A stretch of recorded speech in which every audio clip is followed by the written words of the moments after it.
ನಮ್ಮ ರಾಷ್ಟ್ರಧ್ವನಿ ನ್ಯೂಸ್ಗೆ ಸ್ವಾಗತ. ಹುಬ್ಬಳ್ಳಿ ಕರ್ನಾಟಕ ರಾಜ್ಯದ ಪ್ರತಿಷ್ಠಿತ ನಗರ ಹುಬ್ಬಳ್ಳಿಯ ಶ್ರೀ ಸಿದ್ದಾರೂಢ ಸ್ವಾಮಿ ಮಠದಲ್ಲಿ ಕನ್ನಡ ಕಲರವ ಕವಿಗೋಷ್ಠಿ, ಪ್ರತಿಭಾ ಪುರಸ್ಕಾರ ಹಾಗೂ ಬಸವಶ್ರೀ ರಾಜ್ಯ ಮಟ್ಟದ ಸೇವಾರತ್ನ ಪ್ರಶಸ್ತಿ ಪ್ರದಾನ ಸಮಾರಂಭವು ಭವ್ಯವಾಗಿ ನೆರವೇರಿತು. ದಾಂಡೇಲಿ ಕಲಾ ಕೌಸ್ತುಭ ಸಂಸ್ಥೆಯ ಅಧ್ಯಕ್ಷರ ನೇತೃತ್ವದಲ್ಲಿ ಆಯೋಜಿಸಲಾದ ಈ ಕಾರ್ಯಕ್ರಮದಲ್ಲಿ 2026ನೇ ಸಾಲಿನ ಎಸ್ಎಸ್ಎಲ್ಸಿ, ಪಿಯುಸಿ ಹಾಗೂ ಪದವಿ ವಿಭಾಗಗಳಲ್ಲಿ 90%ಕ್ಕಿಂತ ಹೆಚ್ಚು ಅಂಕ ಪಡೆದ ವಿದ್ಯಾರ್ಥಿಗಳಿಗೆ ಪ್ರತಿಭಾ ಪುರಸ್ಕಾರ ನೀಡಿ ಗೌರವಿಸಲಾಯಿತು. ಜೊತೆಗೆ ನಾಡಿನ ವಿವಿಧ ಕ್ಷೇತ್ರಗಳಲ್ಲಿ ಸಾಧನೆಗೈದ 20 ಸಾಧಕರಿಗೆ ಬಸವಶ್ರೀ ರಾಜ್ಯ ಮಟ್ಟದ ಸೇವಾರತ್ನ ಪ್ರಶಸ್ತಿ ಪ್ರದಾನ ಮಾಡಲಾಯಿತು. ಕಾರ್ಯಕ್ರಮಕ್ಕೆ ಉದ್ಘಾಟಕರಾಗಿ ಹುಬ್ಬಳ್ಳಿ ಆಯುರ್ವೇದ ಮಹಾವಿದ್ಯಾಲಯದ ನಿರ್ದೇಶಕರಾದ ಡಾಕ್ಟರ್ ಪ್ರಶಾಂತ ಎಸ್ ಭಾಗವಹಿಸಿದ್ರು. ಮುಖ್ಯ ಅತಿಥಿಗಳಾಗಿ ಸಿದ್ದಾರೂಢ ಮಠದ ಕಾರ್ಯದರ್ಶಿಗಳಾದ ವಿನಾಯಕ ಗೋಡ್ಕೆ, ಜಿಲ್ಲಾ ಆರೋಗ್ಯ ಮತ್ತು ಕುಟುಂಬ ಕಲ್ಯಾಣ ಇಲಾಖೆ ಧಾರವಾಡದ ಸಹಾಯಕ ಆಡಳಿತಾಧಿಕಾರಿ Shri Chandrashekhar N Kadam, commercial tax department ಹುಬ್ಬಳ್ಳಿಯ ಸಿಟಿಐ ಶ್ರೀ ಎವಿ ಶಿಂದೆ ಹಾಗೂ ಕೆಎಲ್ಇ ತಾಂತ್ರಿಕ ವಿದ್ಯಾಲಯದ ಸಹಾಯಕ ಉಪನ್ಯಾಸಕಿ ಕುಮಾರಿ ಮನುಷ್ಯ ಬುಲ್ಪುಲೆ ಉಪಸ್ಥಿತರಿದ್ದರು. ಸಂದರ್ಭೋಚಿತವಾಗಿ ಮಾತನಾಡಿದರು. ಕಾರ್ಯಕ್ರಮದ ಅಧ್ಯಕ್ಷತೆಯನ್ನು ಶ್ರೀ ಬಿವೈ ಹೊಸಮುನಿ ವಹಿಸಿದ್ರು. ಕಾರ್ಯಕ್ರಮದ ಆರಂಭದಲ್ಲಿ ಸಂಸ್ಥೆಯ ಅಧ್ಯಕ್ಷರಾದ ಗೋವಿಂದ ಮೇಲಗೇರಿ ಅವರು ಎಲ್ಲರಿಗೂ ಸಂವಿಧಾನದ ಪೀಠಿಕೆಯನ್ನು ಓದಿಸಿ ಸಂಸ್ಥೆಯ ಕುರಿತು ಪ್ರಾಸ್ತಾವಿಕವಾಗಿ ಮಾತನಾಡಿ ಆತ್ಮೀಯ ಸ್ವಾಗತ ಕೋರಿದರು.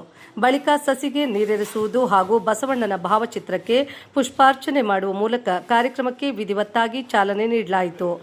ಡಾಕ್ಟರ್ ಗುಡ್ಡಪ್ಪ ಎನ್ ದೊಡ್ಡಮುನಿ ಅವರು ಕಾರ್ಯಕ್ರಮವನ್ನು ನಿರೂಪಿಸಿದರು. ಅಂತ್ಯದಲ್ಲಿ ರಾಜು ಬೆಂಗಳೂರು ಅವರು ಎಲ್ಲರನ್ನ ವಂದಿಸಿದರು. ಕಾರ್ಯಕ್ರಮದಲ್ಲಿ ಹಲವು ಗಣ್ಯರು, ಕವಿಗಳು ಹಾಗೂ ಸಾರ್ವಜನಿಕರು ಭಾಗವಹಿಸಿ ಕಾರ್ಯಕ್ರಮಕ್ಕೆ ಮೆರುಗು ನೀಡಿದರು. ಸ್ಥಳ ಹುಬ್ಬಳ್ಳಿ. ಜಿಲ್ಲಾ ವರದಿಗಾರರು ಆಯಿಷಾ ಮುಕಾಶಿ. ಕ್ಷಣ ಕ್ಷಣ ಸುದ್ದಿಗಾಗಿ ವೀಕ್ಷಿಸಿ ನಮ್ಮ Rashtradhwani news Kannada. Full backward school ಇರ್ತಾವಲ್ಲ, ಅಂಥ ಸ್ಕೂಲ್ನಲ್ಲಿ ನಾವು ಅಲ್ಲಿ ಹೋಗಿ ಬುಕ್ಸು, ಬ್ಯಾಗ್ಸು, ಬೆಂಚು, ಪೇಂಟಿಂಗ್ ಇರೋಂಗಿಲ್ಲ, ಪೇಂಟಿಂಗು, ಆಮೇಲೆ ನೀರಿನ ಸೌಲಭ್ಯ ಇರೋಂಗಿಲ್ಲ, ವಾಶ್ರೂಮ್ ಇರೋಂಗಿಲ್ಲ, ಬಾತ್ರೂಮ್ ಇರೋಂಗಿಲ್ಲ ಅಂತ ಈ ಸಂಸ್ಥೆ ಆ ಉದ್ದೇಶ ಈ ಸಂಸ್ಥೆ ಮಾಡಬೇಕಂತ ಹೇಳಿ ನಾವು ಸಂಕಲ್ಪ ಮಾಡಿದ್ದೀವಿ. ಇಲ್ಲೇ ನಮ್ಮ ವಿಜಯ ಹುಡುಗಿಗರ ಅವರು ಉಪಾಧ್ಯಕ್ಷರ ಆ ಸೇವಾ ಸಂಸ್ಥೆಗೆ ಹಾಗೂ ನಮ್ಮ ಸೋದರ ಅನಂತ್ ಸಿಂಧೆ ಅವರು ಮೊನ್ನೆ ಈ ಸಂಸ್ಥೆಯನ್ನು ನಾವು ಮಾಡಿದ್ದೀವಿ. ಅವಾಗ ಹೇಳಿದರು, ನೀವು ಬುಕ್ಸ್ ಕೊಡುವಾಗ ಹೇಳ್ರಿ, ನಾನು ಒಂದು 500 ಬುಕ್ಸ್ ಹಿಂಗೆ ಕೊಡಿಸ್ತೀನಿ ಅಂತ ಹೇಳಿದ್ರು. ತುಂಬ ಇಂಥ ನಾವು ಒಂದು ಒಳ್ಳೆ ಕಾರ್ಯಕ್ರಮ ಮಾಡುವಾಗ 10 ಮಂದಿ ಬಂದೇ ಬರ್ತಾರೆ. ನಾವು ಒಳ್ಳೆ ಉದ್ದೇಶನ ಹಿಡ್ಕೊಂಡು ಮಾಡಿದ್ದೇವೆ. ಅದಕ್ಕೆ ನಾನು ಹೇಳ್ತಿದ್ದೀನಿ, ಇಂಥ ಸಂಸ್ಥೆಗಳು ಬರಬೇಕು.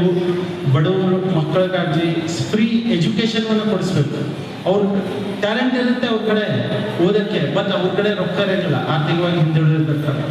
ಅಂಥ ಹುಡುಗರಿಗೆ ನಾವು ಹುಡುಕಿ ಪ್ರಶಸ್ತಿಯನ್ನು ಕೊಡಬೇಕು. ಅದರ ಜೊತೆ ಮುಂದಿನ ಅವರ ಶಿಕ್ಷಣದ ಸಲುವಾಗಿ ಏನೋ ಒಂದು ಒಳ್ಳೆಯ ಉದ್ದೇಶದಿಂದ ಅವ್ರಿಗೆ ಒಂದು ಹೆಲ್ಪ್ ಮಾಡಬೇಕಂತ ಹೇಳಿ ನಾನು ನಮ್ಮ ಸಂಸ್ಥೆ ಪರವಾಗಿ ಹಾಗೂ ಕಲಾ ಕೌಸ್ತುಭ ಸಂಸ್ಥೆ ಪರವಾಗಿ ಹೇಳ್ತಿದ್ದೀನಿ. ಎಲ್ಲರಿಗೂ ಒಳ್ಳೆಯದಾಗಲಿ. ಧನ್ಯವಾದ. ನಮಸ್ಕಾರ.